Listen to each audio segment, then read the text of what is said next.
So, good morning, my name is Mark Radici. I'm in the Refreshing Views Observatory this morning, and I have spent the last few days going through my Mars images that I took last year.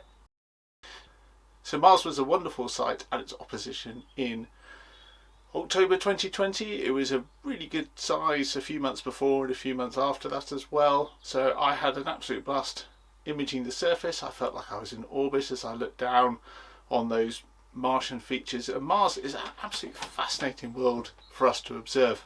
We've got the desert markings, polar ice caps, you've got two tiny little moons, two captured asteroids that the Martian moons, Phobos and Deimos. We've got dust clouds, we've got volcanoes, we had clouds forming over the top of the volcanoes. It's an absolutely amazing world to go and observe. And so Mars comes to opposition every 26 months, so just over 2 years. It's observable a few months either side of that. So in 2016 I started making a concerted effort to observe the planets, and I'd had a great time on Jupiter when it was down in Leo, but Mars was down in Scorpius and it was so low I just could not get any decent observations whatsoever. It was lost down in the seeing. So 2016 was a bit of a washout. Our next opposition was in 2018.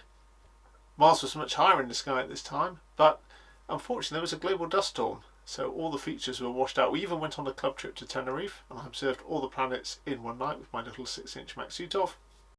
But we couldn't see anything on Mars. It was just an opaque atmosphere. There's no surface markings at all. So 2020 was going to be the year. The observatory was up and running nicely. I'd also had a really good run on Venus around the Easter time in the spring of the year, watching Venus in the evening sky. And I'd also put some upgrades on the telescope as well. So in no particular order, I've got a motorised focuser, which makes such a difference trying to get a good crisp image. I also bought a flip mirror, and that makes finding these tiny planetary disks and putting them on the centre of the chip so much easier, particularly when we're at high magnification, high focal ratios. And the third thing I'd also bought was an atmospheric dispersion corrector, an EDC. And this counteracts the prismatic effect from the Earth's atmosphere. This is where the top limb of a planet can be blue and the bottom limb of the planet can be red, and it takes away that effect, gives a much cleaner colour image. So I was quite fortunate to be introduced to Martin Lewis through a friend at the Astronomy Club. Martin's one of the UK's leading planetary imagers. When he's not building his own telescopes, he's imaging the surface of Venus through its atmosphere, or he's mapping the surface of Mars, writing articles for the BAA, and he's given me a lot of tips that appear in here. So what I found made the biggest difference in my image quality was the seeing. Now, seeing is a word we use to describe the turbulence in the atmosphere, the different levels, different layers mixing together. And there were nights when we had good seeing, and there were nights when we had crap seeing. And it didn't matter how good the equipment was, what my imaging processing techniques were. If the seeing was crap, the resulting image was crap. It made such a difference to the planetary imaging. I did do a few things though to try and improve the probability of getting good seeing. The first was observing Mars when it was due south, when it was on the meridian. That's when it's highest in the sky. And the other thing I did as well was obviously keep the telescope. Now my telescope's in an observatory thermal equilibrium by the time I start observing. One of my other tips I got was to put a space blanket around the outside of the tube. The problem is that the tube is now radiating away to the cold of deep space. It's now getting supercooling, it's now cooling below ambient, so you can get tube currents inside your telescope. So we've got the telescope set up, we've swung across to Mars.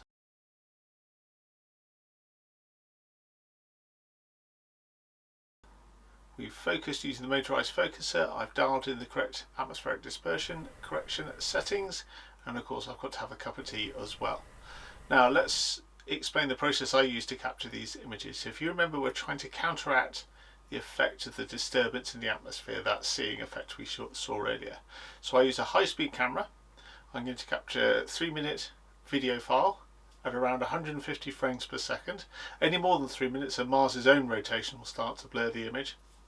So 3 minutes at 150 frames per second, I'm getting 27,000 frames.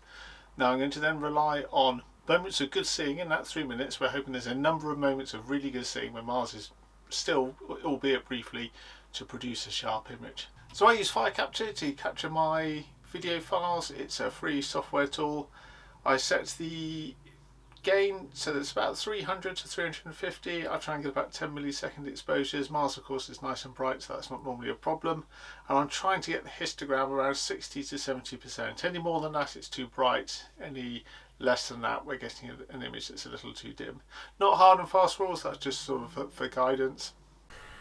So one other tip I've got to mention as well is if you go into settings, into capture settings, there's two you need to tick. The first is use universal time. So if I look at my time now, it's 1526, 1527, and yet the universal time is set up here, so it's 1426. So you don't have to take into account daylight saving time now. Fire capture does that for you. The other thing is use the Windjupus file naming, and I'll come back into why that's important later on. So Windjupus and use universal time. Having captured the video files, I then pass that through to another free software tool called AutoStackit. It's a Dutch software tool, hence its name, and it's very clever in that it sorts out, it breaks the images up into these squares, finds the sharpest one, breaks the image down, and then recombines them back together. And that's what we'll use to sort the video file out as well.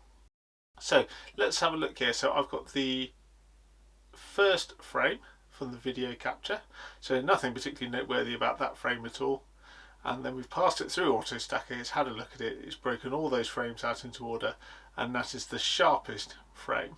So you can see in there there's slightly more details visible, not a tremendous amount, it's still quite grainy, quite noisy, it's still not a lot of detail there. We certainly couldn't process this, even though it is technically the sharpest frame, there's simply too much noise. What I'll do now is I'll tell AutoStackit to stack the sharpest of those frames, and then what we'll do is we'll have a much smoother image, and here it is there, and again you can see how it's changed, and then what we'll do is we'll pass this over to the final software tool, which is called Registax. Registax is very powerful sharpening tools. It brings out all the subtle details that are hidden in the data. The data's all there, just we haven't brought that detail out. Now the technique I use for Registax is, again, this is another one of Martin's suggestions, is simply to use the linked wavelets tool. So all you have to do is click on the linked wavelets, slide the top one all the way to the right, and then add your sharpen and denoise to taste. And I now use that for all my solar system, all my planetary and lunar imaging techniques.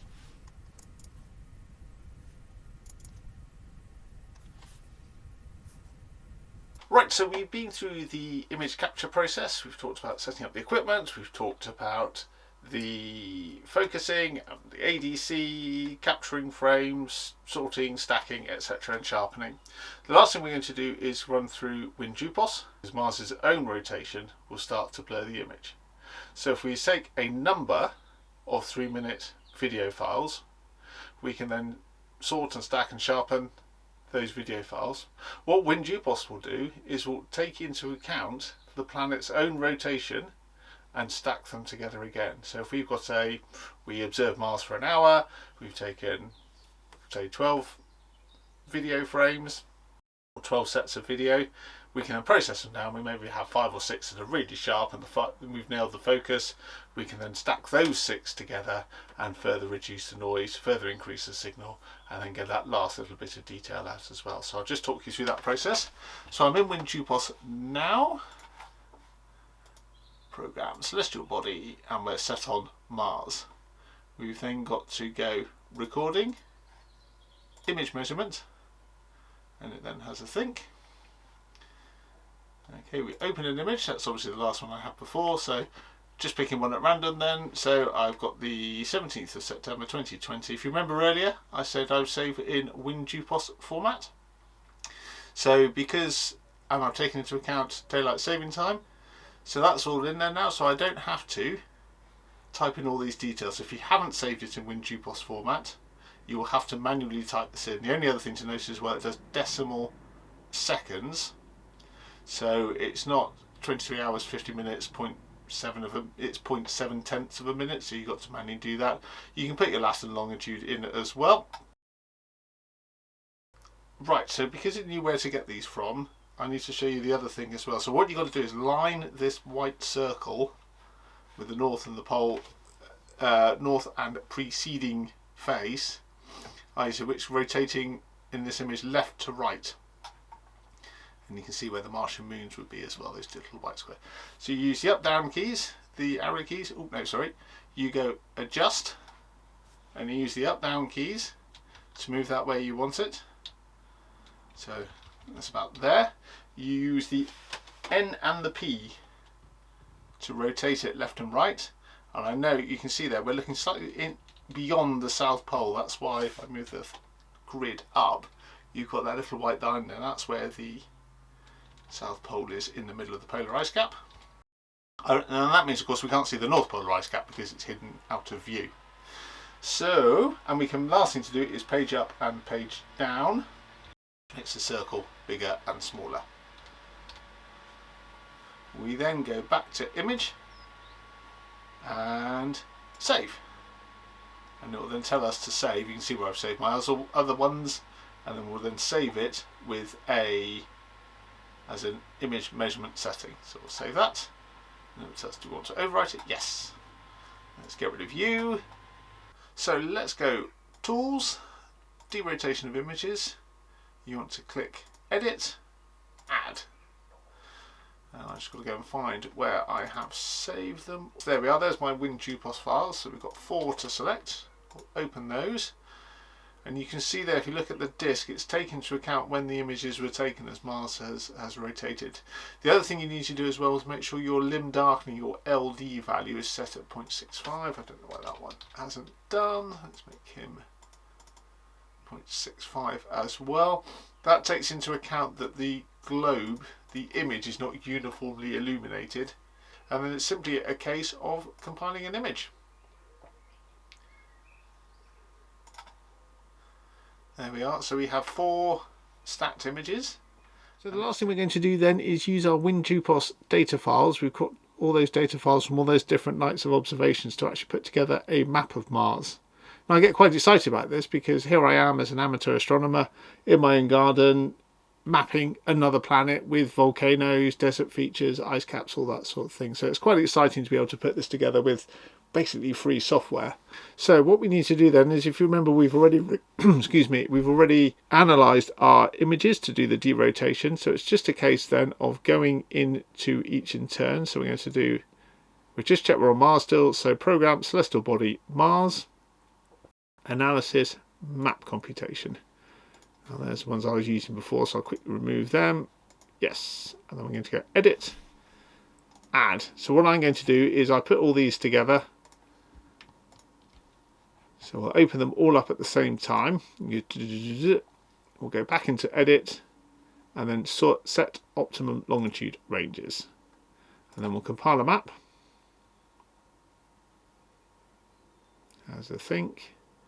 And it puts this together. Now I don't like this approach because you get these lines that, you know, the image brightness, colour settings, whatever, it must be slightly different. I presume it's due to the atmosphere, simply because, you know, the settings I use each time are the same, but there's different levels of quality as well between them. And unfortunately, from this period, like 50 degrees all the way around to 350 degrees, I obviously haven't got very good images of Mars, and so the image quality is quite poor, and I think that's just due to the poor seeing, the poor image quality. So what I'll do is I'll show you the way that I've actually done it now. So that's one way of doing it. If I just close that down and we'll go edit, remove all. What I prefer to do is then just do them all at the same, sorry, just do all one after the other. So if I just pick one at random, open, compile map, it puts together as a map. So there's Olympus Mons. So you can see there, it's quite a nice image. You've got all this fine feathery detail down here. There's the Eye of Mars, Solus Lacus there as well. So we'll make make a map of each one of those images using Windjupus, and then what I do is I combine them all together into Photoshop and then use a layer mask to just make sure the key information from each one is visible. You don't get those harsh lines then that Windjupus puts together. And there you have it. There is a map of Mars put together by an amateur astronomer in England using a second-hand telescope, showing the features of another planet all put together by hand. Right, I'm going to close off the video now. Thank you so much for watching. It's been such good fun putting together this video and going through those images again, although I had forgotten the horrors of the 2 o'clock alarm clocks to catch Mars on the meridian. I've sent some prints away to get printed down to our local Photoshop. I'll show you those on the next video. And I've also printed off this video as, printed off this model as well. So this is a 3D image of Mars. You've got volcanoes and Valles Marineris. And what I'm going to do is gently mark that up with charcoals and put on my own surface markings, the ones I've just shown you on the map, and have my own globe, my own record of the Mars apparition of 2020. I'm also going to end with some pictures I took. My last observation was actually in February, and I observed Mars in real time while the Perseverance lander was coming down. So I had I had NASA TV live from America on one screen, and I was looking at the surface of Mars with the telescope live in real time. So brilliant fun, and lovely way to end the Mars 2020-2021 opposition. Thank you for watching.